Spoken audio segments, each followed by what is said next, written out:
Our inductee has been called one of our province's greatest heroes, and he put his life on the line 27 separate times, simply because he knew it was the right thing to do. For that selfless and courageous act, we are happy to bestow this year's award for historical marine significance on Captain William Jackman. He was born in Renews on the southern shore of Newfoundland in 1837, but he only spent 7 years there, and then his father moved the family to St. John's. His father was in charge of the entire fleet of Barring brothers. At the age of 18, he got encouraged to become a ship's captain. So he's most famous for a rescue on October 9th, 1867. He was 30 years old. His own ship, the schooner, was anchored at Spotted Island in Labrador, and a storm came up. It was the worst storm in living memory. Many ships sunk, lots of people did die.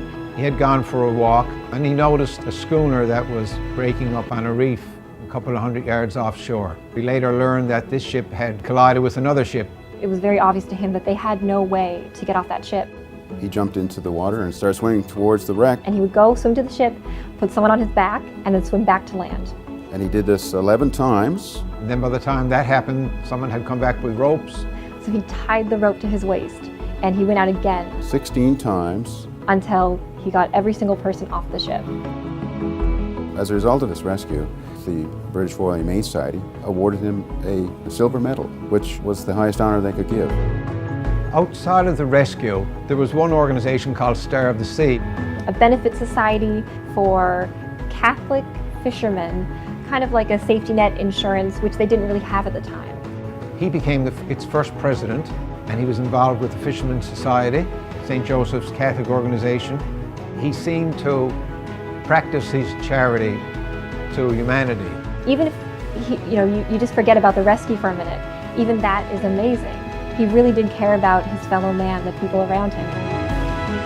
On March the 8th, 1877, they wrote about the funeral of Captain William Jackman. On the day of his funeral, at 39, all the businesses of St. John's closed, and all the flags flew at half-mast as the hero from Renews was laid to rest in Belvedere Cemetery. Captain William Jackman was kept alive in thought and in story. Songs about him, stories. In 1992, Ken the Post issued a series of stamps with legendary heroes, and he's one of the heroes that is illustrated. It's so amazing that we as Newfoundlanders have this historical figure to look back to, that we can look up to. This story has a message to the world. So always do right by each other.